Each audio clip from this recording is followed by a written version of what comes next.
नमस्कार। आज अश्विन कृष्ण सप्तमी शके 1936 जागतिक अंध दिन सादर करत आहोत। ठाणे वार्ता। ठळक घडामोडी। राज्यामध्ये ठाणे जिल्ह्यात सर्वात कमी मतदानाची शक्यता। 5 वाजेपर्यंत 43% मतदानाची नोंद।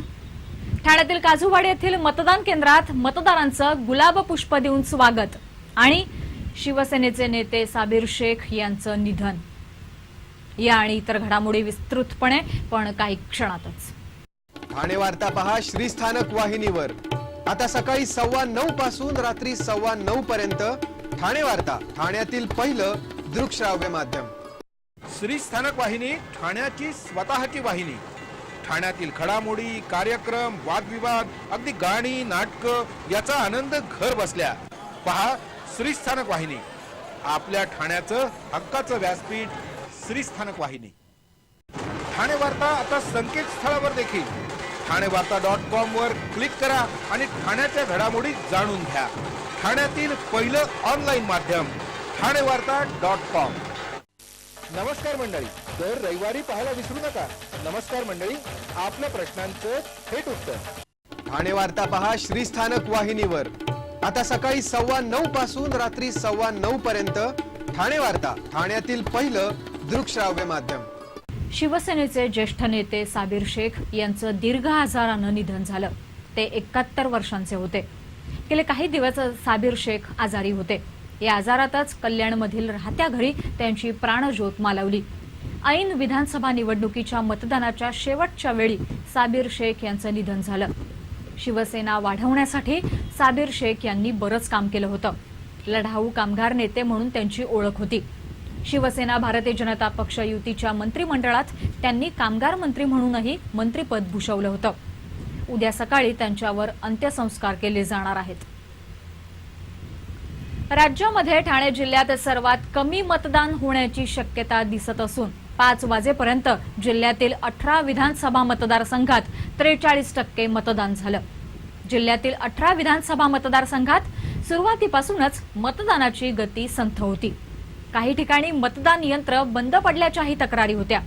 बंद पडलेली ही मतदान यंत्र पुन्हा पूर्ववत करेपर्यंत काही वेळ गेल्यामुळे काही मतदान केंद्रांवर मतदारांच्या रांगा दिसत होत्या। मतदान कर्मचाऱ्यांना 2 वेळा प्रशिक्षण देण्यात आल्याचं जिल्हाधिकाऱ्यांनी सांगूनही अनेक कर्मचाऱ्यांना नक्की काय करावं याची कल्पना नव्हती।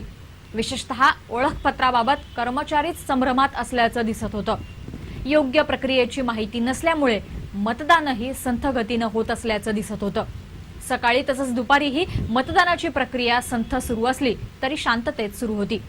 सकाळी पहिल्या 4 तासात मतदानाची गती संथ असल्यामुळे अवघं 11% मतदान झालं, तर त्यानंतरच्या 2 तासात 10% मतदान झाल्यानं दुपारी 1 वाजेपर्यंत 21% मतदानाची नोंद झाली होती। पुढच्या 2 तासात मतदानात साधारणतः 60% वाढ होऊन जिल्ह्यामध्ये 3 वाजेपर्यंत सरासरी 28.31% मतदानाची नोंद झाली होती। त्यानंतर 5 वाजेपर्यंत 43% मतदानाची नोंद झाली। 3 ते 5च्या दरम्यान मतदानाचा वेग काहीसा वाढल्याचं दिसून आलं। या वेळेत 15% मतदान झाल्याचं दिसत आहे। मतदानाचा हा वेग पाहता जिल्ह्यातील मतदान हे 50%च्या आसपास राहील असं दिसत आहे। जिल्ह्यामध्ये विधानसभेसाठी तुलनात्मकरित्या शांततेत झालेल्या मतदानाला काहीसं गालबोट लागलं। भिवंडीमध्ये भारतीय जनता पक्ष आणि राष्ट्रवादीचे कार्यकर्ते एकमेकांसोबत उभे ठाकल्यानं गोंधळ झाला। पूर्वी राष्ट्रवादीमध्ये असलेले कपिल पाटील लोकसभा निवडणुकीच्या तोंडावर भारतीय जनता पक्षात आले होते। तेव्हापासूनच धुसफूस सुरू होती। आज भारतीय जनता पक्षाच्या कार्यकर्त्यांनी राष्ट्रवादीच्या कार्यकर्त्यांवर जोरदार हल्ला केला। तलवार आणि दगडफेक करून हाणामारी झाली। यामध्ये 5 कार्यकर्ते जखमी झाले आहेत। दुसरीकडे निवडणूक कामावर असणारा प्रादेशिक परिवहन विभागातील शिपाई मारुती जाधवला रुग्णालयात दाखल करावं लागलं। मारुती जाधव यांना ब्रेन हॅमरेज झाल्यामुळे ज्युपिटर रुग्णालयात दाखल करावं लागलं आहे। लोकसभा निवडणुकीच्या कामावर असणाऱ्या एका महिलेचाही मृत्यू झाला होता। मतदान हे राष्ट्रीय कर्तव्य समजलं जातं, मात्र निवडणूक कर्मचारी मतदानाच्या कामासाठी फारसे राजी नसतात। कारवाई होऊ नये यापोटी शासकीय कर्मचारी मतदानाचं काम अनिच्छेनं करत असताना दिसतात। कारवाई होऊ नये यापोटी शासकीय कर्मचारी मतदानाचं काम अनिच्छेने करत असताना दिसतात। पण आज कोपरी पाचपाखाडी विधानसभा मतदारसंघातील एका मतदान केंद्रावर मात्र सणासारखं वातावरण होतं। या मतदान केंद्राच्या अध्यक्षांनी अगदी सण असल्याप्रमाणे आपल्या मतदान केंद्राला सजवलं होतं। लुईसवाडीमधील काजूवाडी इथे असलेल्या महापालिकेच्या उर्दू माध्यमाच्या शाळेत असलेल्या 105 आणि 106 क्रमांकाच्या मतदान केंद्रात हा प्रकार पाहायला मिळाला। सकाळी येणाऱ्या मतदाराचं गुलाब पुष्प देऊन स्वागत केलं जात होतं, तर शाळेच्या आवारात रांगोळ्या घालण्यात आल्या होत्या, तर शाळेच्या प्रवेशद्वारापासून प्रत्येक खोलीला फुलाच्या माळांचं सुंदर हारांचं तोरण बांधण्यात आलं होतं। अशा आल्हाददायक आणि प्रसन्न वातावरणात या मतदान केंद्रात मतदारांनी मतदानाचा आपला हक्क बजावला। जिल्ह्यातील बहुधा हे असं पहिलं आणि एकमेव मतदान केंद्र असावं जिथे घरातील सणाप्रमाणे वातावरण निर्मिती करण्यात आली होती। विधानसभा निवडणुकीसाठी लोकसभेच्या तुलनेत मतदान कमी झालं असून कमी होणारं मतदान कोणाला लाभदायक ठरणार याबाबत आता चर्चा सुरू झाली आहे। 4 महिन्यांपूर्वी झालेल्या लोकसभा निवडणुकीत मतदारांनी भरभरून मतदान केलं होतं, तरीही इतर राज्यांच्या तुलनेत राज्यामध्ये झालेलं मतदान तसं कमीच होतं। हे कमी होणारं मतदान नक्की कोणाला लाभदायक ठरणार याबाबत आता चर्चा सुरू झाली आहे। दुपारनंतर मतदान केंद्रांवर गर्दी दिसत असली तरी एकूणच मतदान प्रक्रियाही संथ गतीनं सुरू होत असल्यामुळे मतदान केंद्रांवर मतदारांची गर्दी दिसत होती। ठाणे वार्ता पहा श्रीस्थानक वाहिनीवर। आता सकाळी 9:15 पासून रात्री 9:15 पर्यंत ठाणे वार्ता, ठाण्यातील पहिलं दृकश्राव्य माध्यम। आपला परिसर स्वच्छ आणि सुंदर ठेवण्यासाठी ठाणे महापालिकेत सहकार्य करा। ओला सुका कचरा वेगवेगळा जमा करा आणि रोगराईपासून मुक्तता मिळवा। ठाणे वार्ता आता संकेतस्थळावर देखील ठाणेवार्ता.com वर क्लिक करा आणि ठाण्याच्या घडामोडी जाणून घ्या। ठाण्यातील पहिलं ऑनलाईन माध्यम ठाणेवार्ता.com। डॉक्टर आणि रुग्णांचं पिढ्यानपिढ्यांचं जिव्हाळ्याचं नातं म्हणजेच डॉक्टर बेडेकर हॉस्पिटल आता अत्याधुनिक सोयी सुविधा आणि तंत्रज्ञान युक्त वंध्यत्व निवारण केंद्रात IVF आणि टेस्ट ट्यूब बेबीचीही सुविधा। Doctor Bedekar hospital, Maharshi Karvepath, Thane. 65 वर्षांची निरंतर सेवा। Jaipuri jewellery exhibition cum sale, 50% बचत। American diamond sets, mangalsutra, fancy bracelet, fancy earring top, radium आणि गोल्ड प्लेटेड बांगड्या आणि अन्य ज्वेलरी फक्त जयपुरी ज्वेलरी एक्झिबिशन मध्ये, अशोका बेसमेंट जवळ, गोखले रोड, नौपाडा, ठाणे पश्चिम। ठाणे वार्ता पहा श्रीस्थानक वाहिनीवर। आता सकाळी 9:15 पासून रात्री 9:15 पर्यंत ठाणे वार्ता, ठाण्यातील पहिलं दृकश्राव्य माध्यम। अंबरनाथ येथील महाराष्ट्र औद्योगिक विकास महामंडळाच्या वसाहतीतील एका रासायनिक कंपनीला भीषण आग लागली होती। सोमवारी रात्री 10च्या सुमारास लागलेली ही आग नियंत्रणात आणण्यासाठी अग्निशमन दलाच्या जवानांना 4 तास प्रयत्न करावे लागले। अग्निशमन दलाचे 15 बंब ही आग नियंत्रणात आणण्यासाठी प्रयत्न करत होते। या कंपनीमध्ये एक स्फोट होऊन ही आग लागल्याचं सांगितलं जातं। लागलेली ही आग इतकी भीषण होती की अगदी लांबूनही आगीच्या ज्वाळा दिसत होत्या। आगीच्या धुरानं आजूबाजूचा परिसरही व्यापून गेला होता। कल्याण पूर्व विधानसभा मतदारसंघातील शिवसेनेचे उमेदवार गोपाळ लांडगे आणि त्यांच्या चालकाविरोधात प्रचार संपल्यानंतरही प्रचार केला म्हणून कोळसेवाडी पोलिसांनी गुन्हा दाखल केला आहे। विधानसभा निवडणुकीचा प्रचार 13 तारखेला संध्याकाळी संपला, मात्र काल सकाळच्या सुमारास कोळसेवाडी पोलीस ठाण्याजवळ पुणा लिंक रस्त्यावर लांडगे यांच्या प्रचार रथातून प्रचार केल्याचा लांडगे यांच्यावर आरोप आहे। प्रचार रथाला शिवसेनेचं चिन्ह आणि फलक लावून आणि त्यावर प्रकाशकाचं नाव छापणं बंधनकारक असतानाही तसाच प्रकार केला म्हणून गुन्हा दाखल करण्यात आला आहे। यासाठी प्रचार रथाचा पंचनामा सुरू असताना या प्रचार रथाचा चालक प्रचार रथ घेऊन पळून गेला म्हणून त्याच्या विरोधातही पोलिसांनी गुन्हा दाखल केला आहे। ठाणे महापालिकेचे स्थायी समितीचे माजी सभापती भास्कर शेट्टी यांच्याकडे अज्ञात व्यक्तींनी 1 कोटी रुपये खंडणी मागितली आहे। 2 दिवसांपूर्वी संध्याकाळच्या सुमारास भास्कर शेट्टी आपल्या घरी असताना अज्ञात व्यक्तीनं त्यांच्या मोबाईलवर फोन करून ही धमकी दिली।